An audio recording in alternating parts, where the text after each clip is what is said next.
Hi everyone, welcome to the Real Estate Tax Tips channel. My name is Cherry Chen, a chartered professional accountant in Oakville, Ontario, Canada, and I'm on a mission to become the Google Map for hardworking Canadians seeking financial freedom. Now, speaking of being the Google Map, a couple months ago, I got to meet Dr. Wing Lim, who is on today's guest, and he is also aspire. This is me putting words into his mouth now, but he's also aspired to become the Google Map for hardworking physicians trying to get to financial freedom. So I find that we have a lot of shared common interest, and that's why today I have Dr. Wing Lim here to share his journey and what he's doing to inspire other doctors to take control of their financial freedom or financial journey. Welcome, Dr. Lim. Okay, well, thank you, Chair. This is a huge privilege and honor for me to appear on your YouTube channel. I know you're very well subscribed and you have a lot of audience. And my wife and I, we met you at the Toronto conference. Thank you for coming. It was a lot of fun. And we really enjoy your videos on YouTube. You can create explain very complicated concepts in a very simple way. And there's a lot of genius in it. So we thoroughly enjoy it. And our audience at the conference thoroughly enjoyed you. So thank you. Thank you. Thank you. I mean, that was a privilege on its own that I got to speak to your group of doctors who are trying to learn how to achieve this financial freedom goal that we all have, including all Canadians. So I'm very happy to have you here today. Tell us a little bit about your journey, because you have been in Canada for such a long period of time, and you've gone through all the ups and downs and a couple of cycles in real estate. Tell us all about all that ins and outs. Wow, that would take days. But so I'm an immigrant, like Cherry. I'm from Hong Kong. I came when I was 19. I went to med school in U of A, University of Alberta, and I finished my family medicine residency in 1993. So I've been years in practice.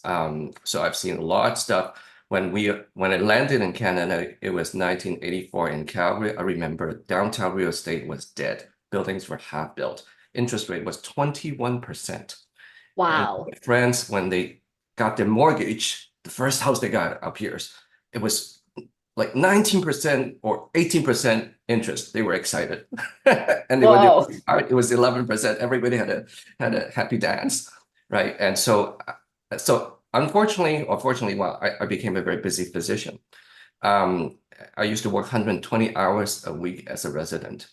And when I finished residency, we bought our first practice with money that we haven't got way to borrow it. And then we gave ourselves a 20-hour a week per hour, sorry, 20 hour per week work cut from 120 hours to 100 hours.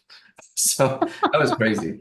But then the kids came, right? And you cannot run like this. And the unfortunate part is when they teach you, go through, when I went through medical school, they teach you everything about medicine, right? U of A was, I believe, one of the best medical schools in the world. But then they didn't teach you about finance. They didn't teach you about business. And you're thrown out there, you're supposed to just wing it. And so I got lots of horror stories to tell about what mistakes that we made from not even knowing we have to save money to pay tax and have no money to pay tax. And my accountant says, go to the bank, borrow some money and buy some RSPs to make it pay the tax. Right? A lot of horror stories. And so the journey was not exactly smooth.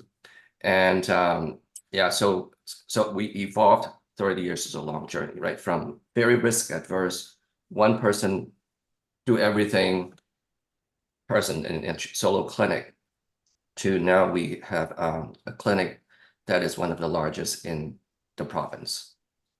That's crazy. What a journey. Yeah, and then we also just launched 2 years ago, we launched a 6-story high 156 unit senior home, which is my passion, right? My work is about half in family med, general practice, and half in care of elderly. So I can tell people 100 ways to do things wrong in a senior home, couple ways to do it right. And we built one that is doing exactly the right way. And the architect that did it for us won an international award. We're number 2 in the world in design. Yeah, so that's amazing. Yeah, so that's why we have you here. I know that there's a lot of story to tell. Tell us a little bit about your Edmonton condo experience.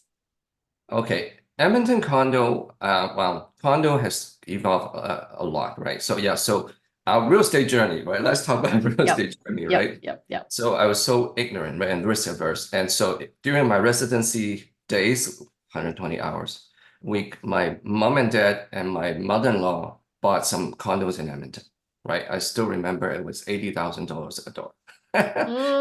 $660 a month of rent.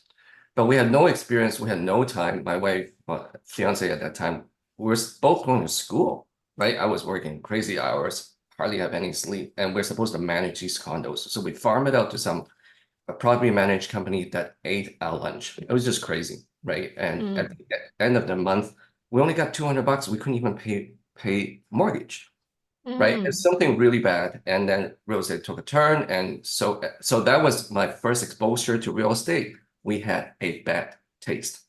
So then we stayed away from real estate as far as we could for the next like 17 years. So you sold those Edmonton condo At a loss. at a loss. Oh, that Yeah. sucked.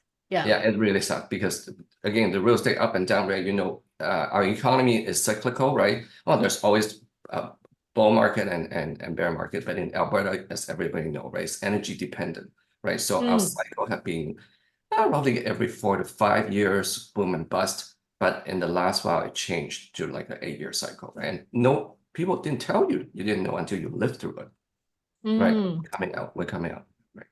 Then what brought you back to real estate in general? Yeah, that's a good question. So we stay away from real estate as far as we can.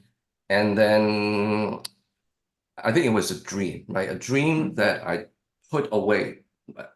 During my residency days, I dreamt about having a wellness center surrounded by senior homes, right? From independent living all the way to long-term care. So people can stay together. I do a lot of senior house calls. I'm one of the few doctors that do house calls. And I would see Mr. and Mrs., let's say Smith. Mr. Smith goes east, Mrs. Smith goes west, right? And with the city, like distance, it could be an hour apart. These are people who are married for 60 years. But when they need this nursing home, one goes west, one goes east. And there's different variation of the story. It's really sad. So I would like to build something to help somebody stay together with wellness center. So that took a lot of money, time, right? And so I met my mentor at the time, and he was a retired pastor. He said, "Hey, young man, what's your God-given dream?" I said, "I dreamt about this wellness center." He said, "Wow, that sounds pretty interesting. How much money do you need?" I don't know. "How much land do you need?" I said, 20 acres, maybe. And he said, "Wait, how much is the first building going to cost?" I have no idea. I pulled a number out of thin air and say 20 million. And he said, and this guy was into real estate as well. He went from pastor to a venture capitalist. And he said, 20 million only? What's next? 20 million only? I fell out of the chair, came back, and said, "What do you mean by that?" And I was leaning on him to give me some wisdom, some money, some leads. And he said something very religious. He said, "God would provide." Now, I'm not here to talk about religion, but that took away a stop sign inside of me. And I understood that a lot of these obstacles outside, in fact, they're all inside. So this guy did really not much. He took my stop sign, and then I started a quest, looking for land, looking for investors, looking for land, and opportunity, right? So so we look around, and the piece of land, we're landlocked in a suburb called Sherwood Park, just east of Edmonton, and we have no land. Yeah, and finally we found a piece of land that is 6.6 million. And right, so you have to raise 6.6 million, and that's 2007. Remember 2008, what happened globally, right? The big five banks ran away. So so we found investors, we bought the land For cash? cash. Oh, Then wow. nobody would loan us money. The big five banks ran away. Now we are a problem. Right? So that was the time that we had to double down, learn a lot, think everything very fast. And I remember that the banker asked me a question. He said, "Doctor, how many of these have you built before?" Zero. And amazingly, the first building was actually $20 million. Yeah, $13.5 million of loan and 6.6 million of the land of construction loan. So it was exactly 20 million. I didn't even know it's going to be 20 million. Yeah, but that was the journey, right? And of course, there's a lot of blood, gut, and sweat and tears. So Yeah. Yeah, but the right people actually did show up with the right connection, right timing. We got all the money we needed. We got all the loans we got, and we got everybody that we needed. And the center is 5 acres. We subdivided 5 acres to do the wellness center, 5 acres to do the senior home. The 5 acres now became 6 acre because 4 acres of parking was not enough. People, Oh, we process 2,000 patients a day in the oh center. wow. Yeah, 75,000 square foot, 2-story high with 55 medical modalities. And people would drive around 20 minutes, couldn't find parking in the parking lot. So we expanded to 6 acres. The only parking lot bigger than us in our county is Costco. You are as busy as Costco then. I don't think so, but we do different things. So this is actually a condo development project. Right. So all the clinics owners are medical professionals or related healthcare professionals. And at first we want to do 80-20, want to do 20% that we own as a condo, 80% we want to rent.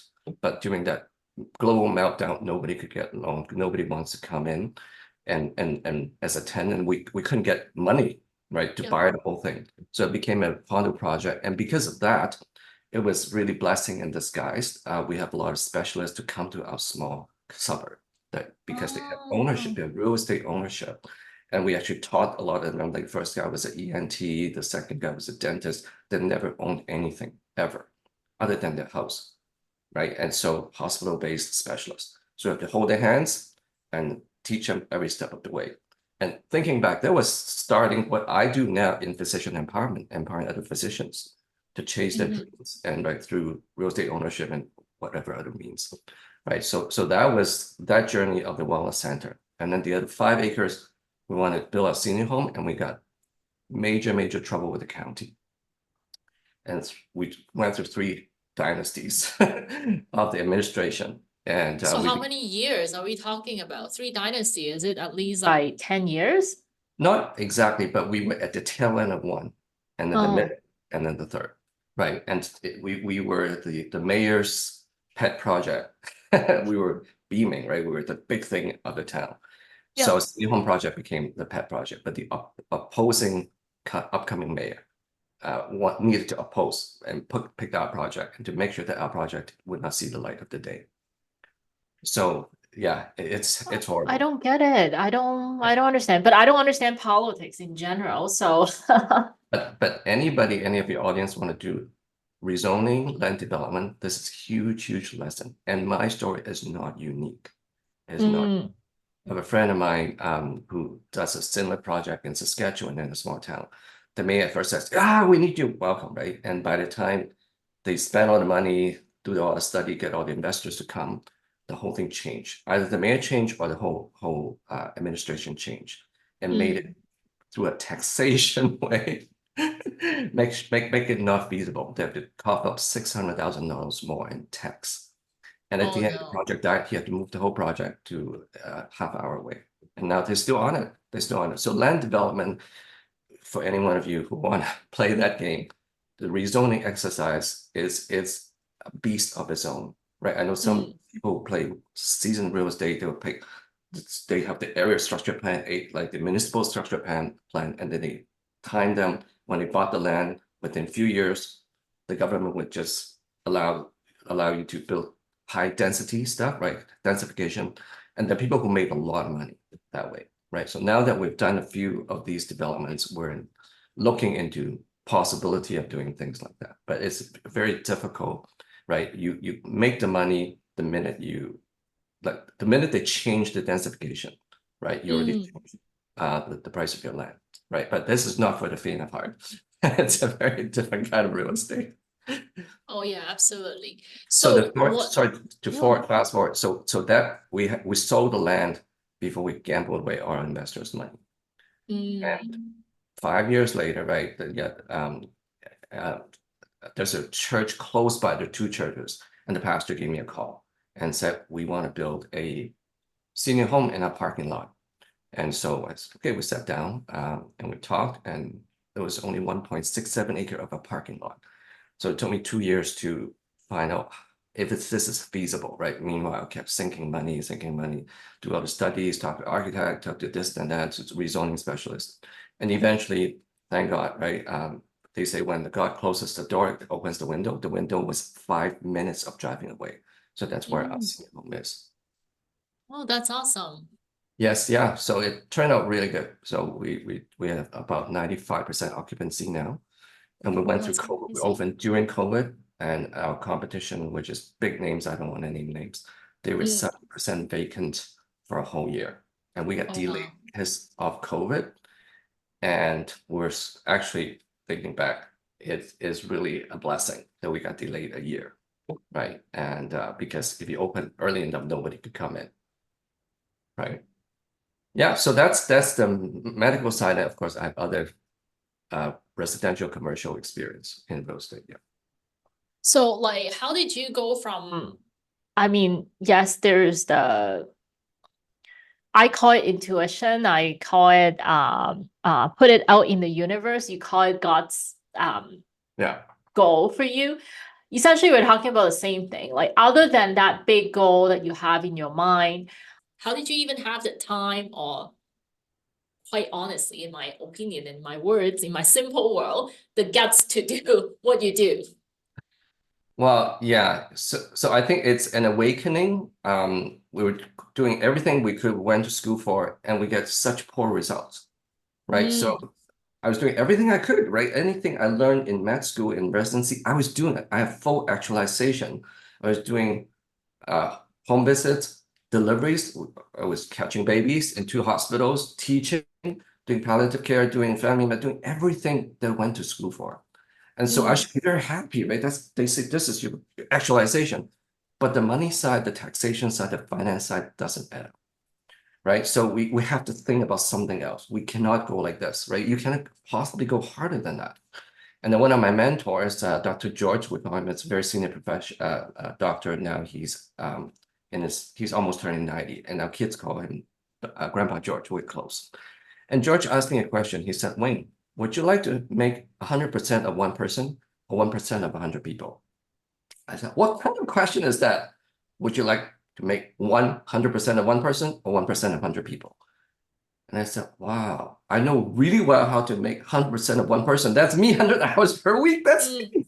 Yep. How do you make 1% of 100 people? So he got me to think about other things. Now, for 12 years, we're involved in multi-level marketing, right? That was their twist, right?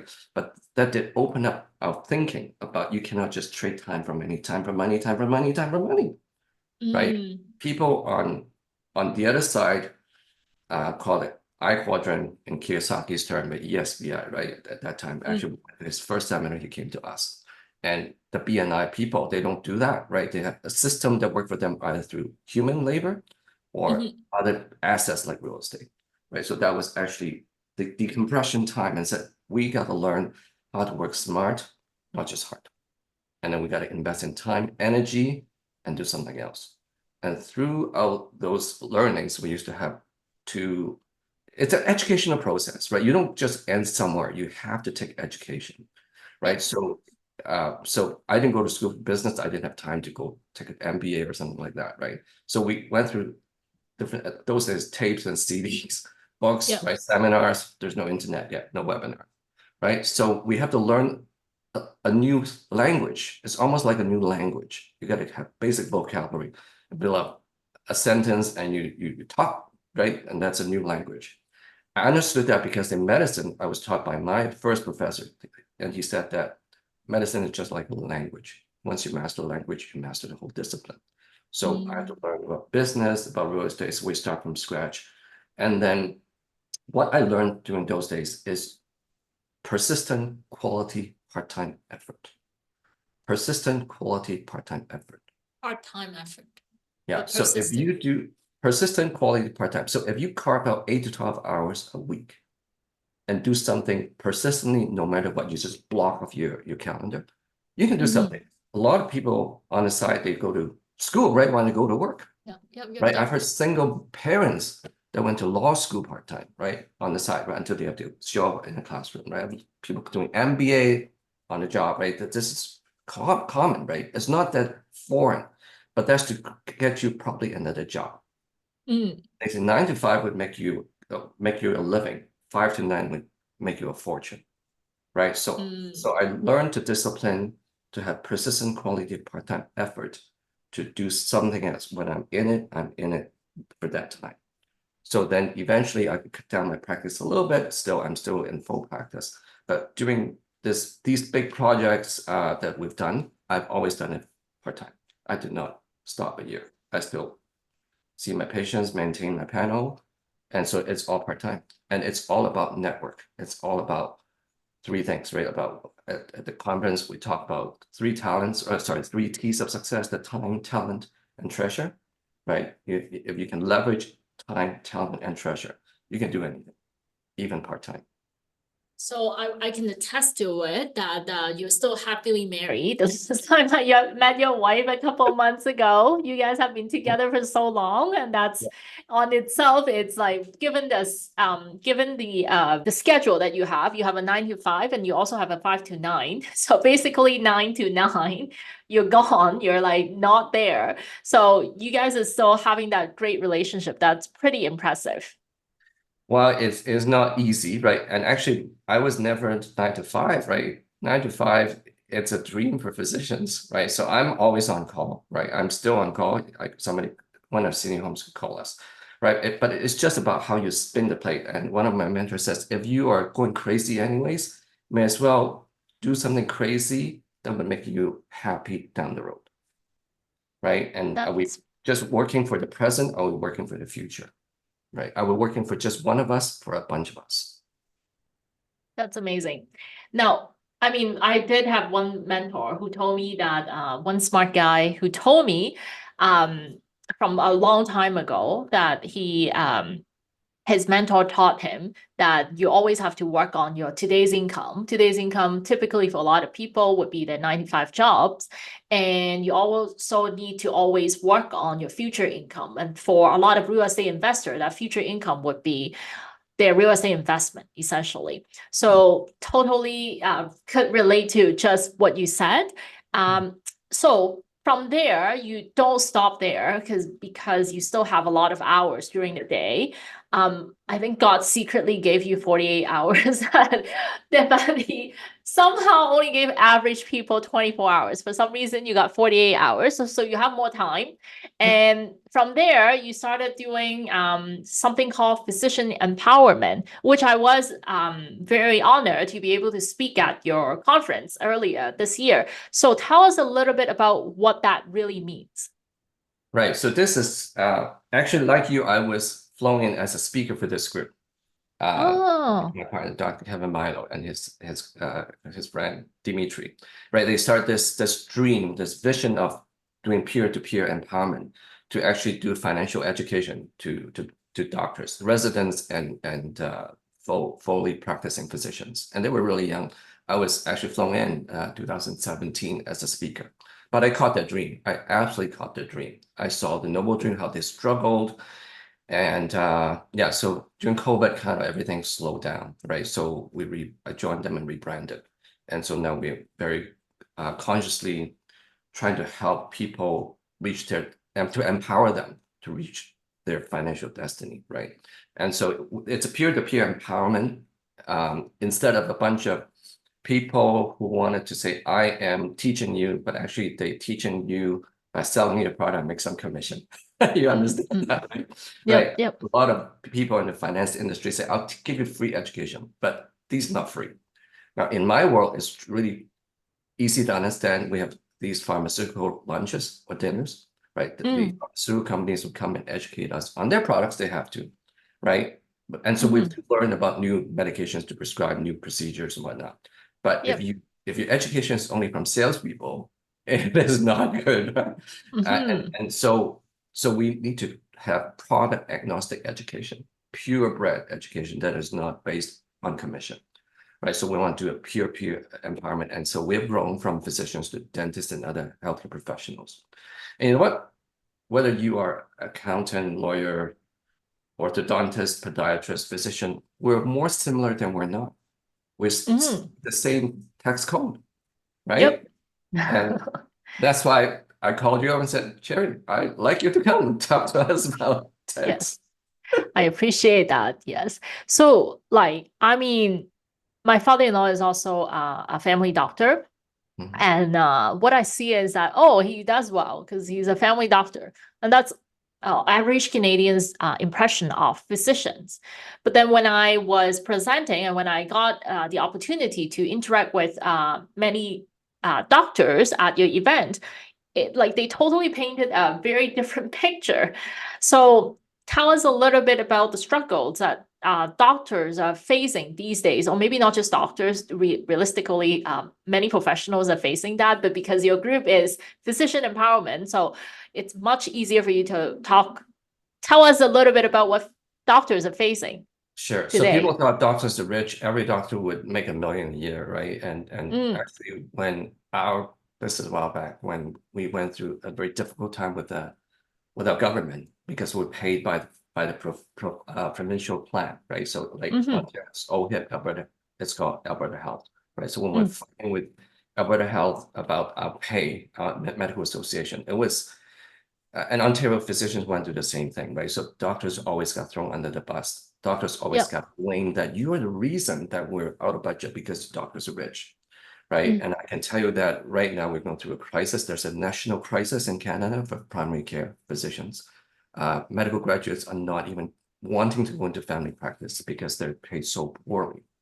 And mm, clinics in Alberta that are closing, people couldn't pay their bills. It's real. It's real.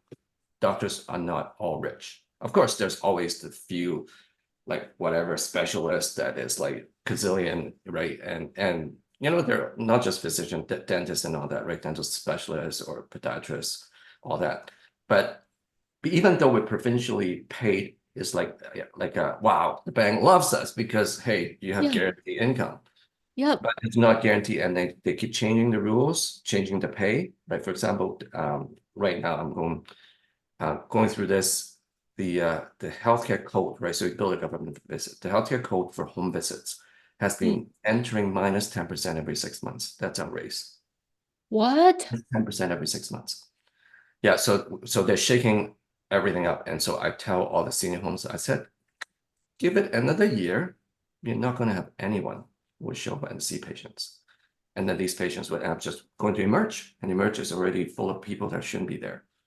Right. So unfortunately, economists and health administrators, they want to control you. You're the professional, right? You're the wild Mm, card, right? And so they A, have the cost containment, B, they want to control you whichever way. So physicians got burned out a lot of times because of the scheduling, finance, and the lack of freedom, right? So it's a lot of glory, but there's no freedom, right? I remember we're just newlywed, right? And I was doing deliveries. And so when we didn't have kids yet, when we go to eat out a nice dinner, we have to drive 2 cars because if I got paged away, I would have abandoned wife at a restaurant, mm, right? And there's a lot of sacrifice, right? But for that, you are singled out and even by the federal government, say doctors had it too good for tax, right? And so we got to have the rich pay, and the rich is always the doctor. So taxation wise, wow, you help us through these things, right? It's just so unfair. Like for example, GST, medical professional corporation cannot claim GST, right? And mhm. so there's just so many things that are very unfair. And then of course they want to take away the whole thing about the PC thing, right? Yeah. Yeah, and yeah, sorry, go ahead. I was gonna say, like, I mean, the federal government did come out and say, hey, like, let them go. That's what I think Christine Freeland said, right? Like, doctors are complaining about this land, the capital gain tax inclusion rate increase. Mhm. I mean, everyone is complaining about that. Doctors are just the more vocal one of the more vocal ones. Business owners are talking a lot, and nothing happened, nothing changed. And now to the point that I think the opposition leader is using "Axe the Tax" as the campaign, their campaign logo or campaign slogan. So tell us what your opinion is, because that was just so I heard that line from our finance minister. I just felt so wrong hearing that. Mhm. Yeah, so Same thing. So same thing. Like we are so allergic to tax. All of us are. That's an Yeah. allergy reaction right there. Yeah. But what can we do, right? A lot of people are planning to leave. A lot of people have left. Now, give you a flavor of leaving. Right now, we're immigrants, right? We left, Yeah. and so I deal with a lot of internationally trained medical graduates. Right, we kind of right. So when the province got really bad, really tight with us, and I have a South African lady in my practice, and she said to the administrator, politician show up at our clinic, and she said, you know, if it takes us foreigners to fly over an ocean to come to here to practice, it takes us nothing to move a province or to move a country, right? So you have all these talented people who are coming, right? If they're not happy, if you force them, they're going to leave. Right, they're going to leave. So at the conference, we met a dentist at our conference in Toronto. He's going south. He's going to the States to buy dental practices and to eventually move down there. Right, we have physicians talking about that, and our province, because of what a provincial government is doing, there's a survey that 60% of physicians are leaving in 6 months. So by the end of this year, I'll see how many colleagues I got left. Right, and people are sorry, did you say 60%? 60%. They're so miffed, so PO'd. Yeah. Yeah. Oh And my God. yeah, so people are just leaving. So well, we're immigrants, but we're not political refugees. We call ourselves economic refugees. So way back, my parents had the wisdom, said, you guys got to go, right? Because in a few decades, the politics is going to change, economics is going to change. So people who you give them enough motivation, they will leave. And so this brain drain is going to cost us a ton of money. And the damage could be irreparable. Yeah. Yeah, so it's Not very very sad. smart. Yeah. It's very sad. So, and that's why we have a mission to help our colleagues who got misguided because they listened to this inclusion rate increase and they thought they're untouched because the finance minister said this only affects the 0.01%, the richest. Well, yeah, maybe if you personally are wealthy, but anybody who has a corporation, right, you have no installation, instantly go up to 2/3 inclusion rate, right? It affects everyone. Farmer, well, farmer may be better, but plumber, right? Everybody, right? And so yeah, so we are in the same boat. So I hope and pray that we have better taxation rule, right? And Agree. we're not in the Well, ruling class. agree. I secretly hope that's gonna happen as well. So well, now for people who are interested in joining the physician empowerment, and if they're interested in finding out more about your program, and or if they have medical questions, just joking. I don't think Dr. Lim is accepting any new patients out of province No. anyway. And I don't think Ontario government's paying him. So if they want to find out more about your physician empowerment group, how could they get in touch with you? Right. The best way is to listen to our podcast, right? We have a podcast, and its website is PHYS, PHYS Empowerment of Physician, phisempowerment.ca. So you can listen to the podcast, and our podcast is really wide. It's not just about money, it's about wellness, about leadership development, about entrepreneurship, about how to prevent burnout, hospital admin, and all that. There's a wide variety of topics, right, that a lot of professionals really like. And we have very interesting speakers. So yeah, like cherry. Awesome.